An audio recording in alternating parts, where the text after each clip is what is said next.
ಸಂವಿಧಾನವನ್ನು ನಾವು ನಿಮ್ಗೆ ಕೊಡ್ತೀವಿ. ನೀವು ಅದ್ರ ಬಗ್ಗೆ ಚಿಂತೆ ಮಾಡಬೇಡಿ. ಸಚ್ಚಿ ಈಗ ನೀವೇನು ಹೆಂಗಸನ್ನ ಮದುವೆ ಮಾಡ್ಕೊಳ್ತಾ ಇದ್ದೀರಾ, 3 ಜನ 4 ಜನ, ಅದನ್ನ ಡಬಲ್ ಟ್ರಿಪಲ್ ಮಾಡ್ಬಿಡ್ತೀವಿ. ಕಾನೂನು ಮಾಡ್ತಿದ್ರೆ ನೀವೇನು ಯೋಚನೆ ಮಾಡಬೇಡಿ. ಆಮೇಲೆ ನಿಮ್ ಮಕ್ಕಳಿಗಳಿವೆ ನೋಡಿ, ಗಾಳಿ ಸೀಸ ಹಾರಿಸ್ತವೆ, ಪ್ಲಾಸ್ಟಿಕ್ ಚೀಲ ಹಾರಿಸ್ತವೆ, ಸೌತೆಕಾಯಿ ಮಾರ್ತವೆ, ಕಲ್ಲಂಗಡಿ ಮಾರ್ತವೆ, ಡಬ್ಬಕ್ಕೆ ಬೆಸಿಗೆ ಹಾಕ್ತವೆ. ಯಾವ ವರ್ಕ್ಶಾಪ್ ಅಲ್ಲಿ ನೋಡಿ 1000 ಐಕ್ಲ ಇರೋದು ನೋಡಿ. ಇದು ತಪ್ಪಿಸೋದಕ್ಕೋಸ್ಕರ ನಮ್ಮ ಸರ್ಕಾರ ನಿಮ್ಮ ಜಾತಿನಲ್ಲಿ ಯಾರು ಅತಿ ಹೆಚ್ಚು ಮಕ್ಕಳನ್ನ ಹುಟ್ಟಿಸ್ತಾರೆ ಅವ್ರ ಮನೆ ಬಾಗಿಲಿಗೆ ಒಂದು ಬುಕ್ ಕಟ್ಟೆ ಕೆಲಸ. ಯಾಕೆ ಅಂತೀರಾ? ಆ ಮಕ್ಕಳು ಆ ಕೆಲಸದಿಂದ ಮುಕ್ತಿ ಪಡೀಲಿ ಅಂತ. ಸರಿ ತಾನೆ? ಕೇಳ್ತಾರೆ. ಹಾ ಸರಿ. ಓ ದಯಾಮಯನಾದ ಯೇಸುವೇ, ನನ್ನ ಪಾಪ ಕರ್ಮಗಳನ್ನ ಮನ್ನಿಸಿ. ನೀವು ನಮ್ಮ ದೇಶದಲ್ಲಿ ಅಲ್ಪಸಂಖ್ಯಾತರಲ್ಲಿ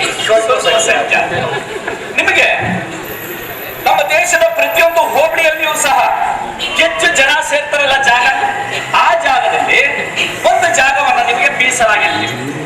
ಅಲ್ಲಿ ನೀವು ಚರ್ಚಾರು ಕಟ್ಟಿಸ್ಕೊಳ್ಳಿ, ಕಾಲೇಜಾರು ಕಟ್ಟಿಸ್ಕೊಳ್ಳಿ, ಆಸ್ಪತ್ರೆನಾರು ಕಟ್ಟಿಸ್ಕೊಳ್ಳಿ, ಅದೇನೋ ಕುಯ್ತಿರಲ್ಲ ಆರ್ಕೆಸ್ಟ್ರಾ, ಅದನ್ನ ನಾನು ಮಾಡ್ತೀನಿ.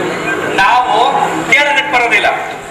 ನೀವು ನನಗೆ ಬೆಂಬಲ ಕೊಟ್ಟಿದ್ದೆ ಆದ್ರೆ ತಾಲೂಕು ಮಟ್ಟದಲ್ಲಿ, ಜಿಲ್ಲಾ ಮಟ್ಟದಲ್ಲಿ, ರಾಜ್ಯ ಮಟ್ಟದಲ್ಲಿ, ರಾಷ್ಟ್ರ ಮಟ್ಟದಲ್ಲಿ ನನಗೆ ಸಪೋರ್ಟ್ ಬೇಕು.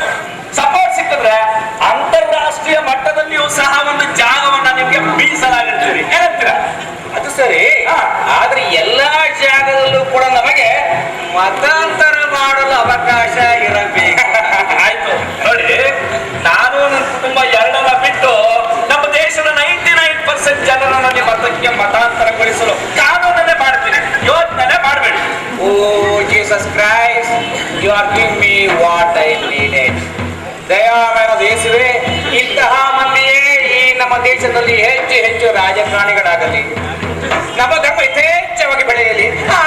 ಆಗಬಹುದು ಸಹ. ನೋಡ್ರಪ್ಪ, ಈಗ ನಮ್ಮ ದೇಶದಲ್ಲಿ ಬಹುಸಂಖ್ಯಾತರಾದಂತಹ ಹಿಂದೂಗಳು, ಇವರ ಧರ್ಮದ ಸಂಕೇತ ಕೇಸರಿ. ಈ ಕೇಸರಿಯನ್ನ ನಾವು ನಿರ್ಮಿಸುವಂತಹ ರಾಷ್ಟ್ರ ಧ್ವಜದ ಮೇಲ್ಭಾಗದಲ್ಲಿ ಇಡೋಣ.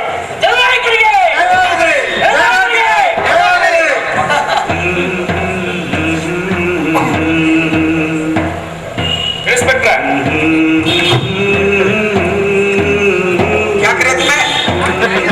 ಅವನಿಗೆ ಕೇಸರಿದ ಬಣ್ಣ ಕೊಟ್ಟ, ನಿಮ್ಗೆ ಮೇಕೆ ಇಟ್ಟೆ, ನಮ್ಗೆ ಅಲ್ಪಸಂಖ್ಯಾತರದ್ದು ಹಸಿರಿಗೆ ಬಣ್ಣ ಎಲ್ಲಿಗೆ ಇಡ್ಬೇಕು?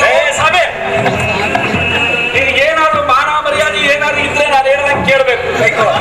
ಗಾಂಚಾಲಿ ಮಾಡಿದ್ರೆ ನೀನು ಬುಡಕ್ ನೀರು ಬಿಡ್ಬೇಕಾಗ್ತದೆ. ಉಷಾ ಯಾಕೆ ಅಂತ್ಯ? ಡೆಲ್ಲಿ, ಬಾಂಬೆ, ಕಲ್ಕತ್ತಾ, ಮದ್ರಾಸ್ ಇಲ್ಲೆಲ್ಲ ಬಾಂಬ್ ಮಾಡಿದ್ರಲ್ಲ, ಅದಕ್ಕೆ ಸಂಬಂಧಪಟ್ಟಂತಹ ಸಾಕ್ಷಿ ನನ್ನ ಹತ್ರ ಇದೆ.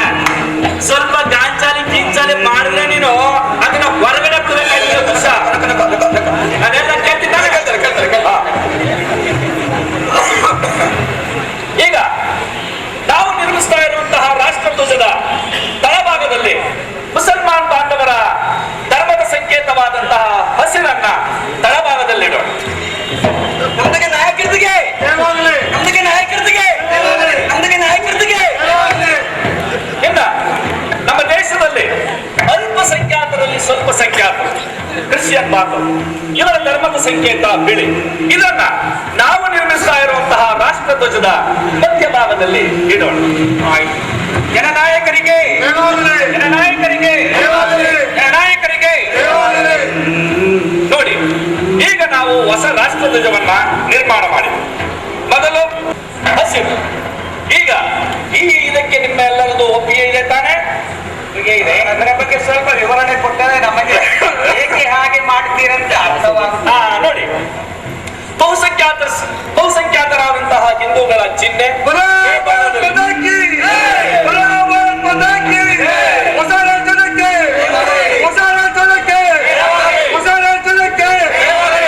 ಕಣ್ಣಿದ್ದರು ಇದು ಕುರುಡರ ದೇಶ, ಕುರುಡರ ದೇಶ. ಕಿವಿ ಇದ್ದರು ಇದು ಕಿವುಡರ ದೇಶ, ಕಿವುಡರ ದೇಶ. ಮಾತಿದ್ದರು ಇದು ಮೂಕರ ದೇಶ, ಮೂಕರ ದೇಶ.